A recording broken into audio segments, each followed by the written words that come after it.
Балқаш Турфест фестивалі басталып кетті. Фестиваль қалай өтіп жатыр? Туризмнің қызығушылықтары қандай? Бұл өңірдің туризмі қалай дамуда? Бұл туралы Қарағанды облысының туризм басқармасының басшысы Ирина Любарскаяның өзінен сұрайық. На сегодняшний день Карагандинская область не только промышленный регион, но и туристический. Потенциал нашего региона огромный. Несмотря на то, что у нас две туристические дестинации, это город Балхаш и Каркаралинский регион, мы развиваем и другие направления. Это Шетский, Бухаржираусские районы, Нуринский, Актагайский. Каждый наш уголочек области, он уникален, богат культурным наследием. 4-й раз мы проводим фестиваль Балхаш Турфест. Эта площадка позволяет нам популяризировать в целом туристический потенциал нашего региона, а в частности это город Балхаш. И если отойти в историю, буквально на 2-3 года назад, то вот эта площадка была полностью создана на пустыре. Не было ни одной зоны отдыха, не было никаких локаций. И благодаря тому, что эта площадка и этот фестиваль собрал большое количество людей, это позволило сегодня бизнесу поверить в то, что это направление развивается.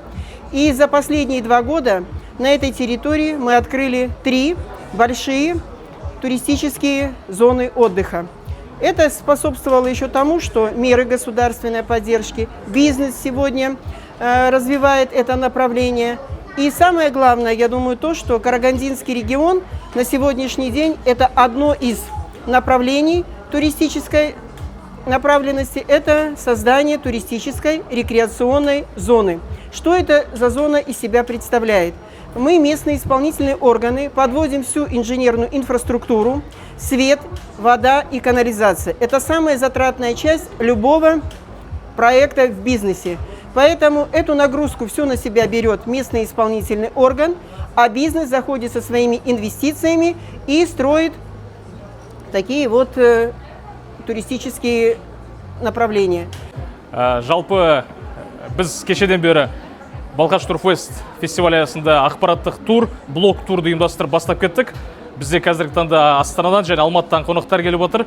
Оның арасында тур операторлар, блогерлер, тревел блогерлер әсіресе, сонымен қатар фотографтар, дронщиктер, журналистер бар арасында.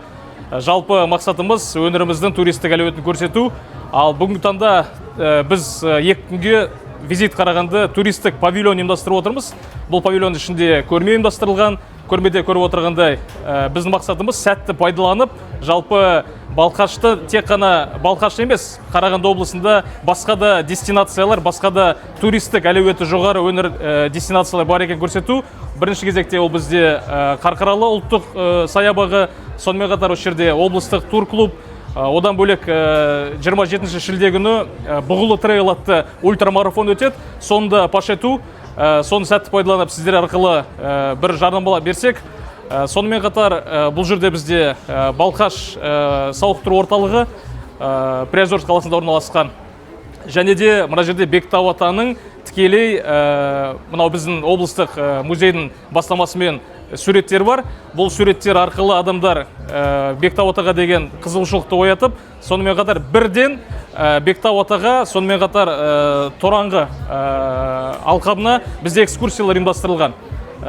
Экскурсияның өзінің уақыты белгіленген, сондықтан да сол жерге барып адамдар жалпы туризмді дамытуға біз өз үлесімізді тигізіп отырмыз. Одан бөлек бізде дарк туризм деп жатырмыз.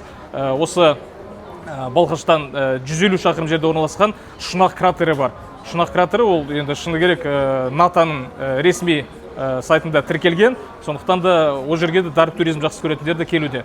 Одан бөлек бізде әрине мынау Ақтоғай аудандағы Беғаз Дандыбай мәдениетінің сақталған Шабанбай би ауылы үздік 5 ауылына енген туристік ауылына. Ол жерде де туристерді қазіргі таңда өте қызығушылық артуда. Ол жерде әсіресе шетелдік туристер. 3 күн бойы Балқаш өңірінде халықаралық волонтерлер форум өтуде. Халықаралық волонтерлер форумының басты мақсаты ол бірінші кезекте халықаралық еліміздің президенті Қасым-Жомарт Кемелұлы Тоқаевтың бастамасымен біріккен ұлттар ұйымының генералдық ассамблеясының деңгейінде барша әлемде қазіргі уақытта 2026 жыл еріктілер жылы деп таңылған болатын халықаралық волонтерлар жылы. осы волонтерлар жылының тойлап өту мақсатында волонтерларға олардың істеп жатқан жұмыстарының маңыздылығын көрсету және жергілікті әкімшіліктің оларға деген қолдауын көрсету мақсатында ұйымдастырылып отырған форум. Және де форумның басты тақырыбы ол экологиялық тақырыптағы. Себебі қазіргі таңда бізде экологиялық тақырыпта және президенттің бастамасымен ұйымдастырылып жатқан жалпы ұлттық таза Қазақстан атты акциясын қолдау мақсатында ұйымдастырылып отырған форум. Біздің форумда қазіргі уақытта Түркия, Үндістан, Қырғызстан, Өзбекстан, Әзірбайжан, Түркменстан елдерінің делегаттары қатысуда және Қазақстанның түкпір-түкпірінен жиналған, бірақ басым көпшілігі ол Қарағанды өңірінің сарыарқа жастары жалпы. Форум аясында бізде өтетін, мысалы қазір дәл осы сәтте менің артымда Біріккен ұлттар ұйымының 17 цели устойчивого развития деген мақсаттары бар. Сол мақсаттарын ұйымдастыру және сол мақсаттарды жүзеге асыру, волонтерларға сол мақсатты олармен бірге олардың қаншалықты осы 17 мақсатты жүзеге асырудың маңыздылығын жеткізу үшін арнайы интерактивтік ойын ұйымдастырылған. Және де экологиялық тақырыпта ағаш отырғызу мәселесі бар. Мөлдір бұлақ атты республикалық акция бар. Ол Балқаш көлінің жағажайын тазалау ұйымдастырылатын болады. Және де көбінесе ұйымдастырылатын іс-шаралар ол белсендік іс-шаралар. Оқыту мәселелері тым аз қарастырылған бізде. Көбінесе эко-активити дейді ғой ағылшын тілінде. Сол эко-активитиге басым бағдар берген болатынбыз. Және де форумның жабылуында біздің халықаралық делегаттар өздерінің тәжірибелерімен және де жақсы жүзеге асырып жатқан волонтерлық кейстерімен бөлісетін болады. Суперская подготовка, продумано все до мелочей. С 10 утра до 11 ночи интерактивов уйма. Начиная с Пайкмана, заканчивая выступлениями мега-артистами, такие как Мираж Жигунусов, группа Белучи, Нурлан Мемурат, Домино. На любой возраст жителей и гостей обалденного, лучшего пляжа и озера города Балхаш. Вот на Турфест я приехал как истинный патриот и человек, который родился в городе Балхаш, для того, чтобы другие мои подписчики близлежащих стран и, в принципе, жители Казахстана знали, что надо приезжать и купаться, не только купаться в лучшем озере, как Балхаш, но и есть возможность познакомиться с культурой и ощутить вот этот вайб пляжного феста, главного пляжного феста.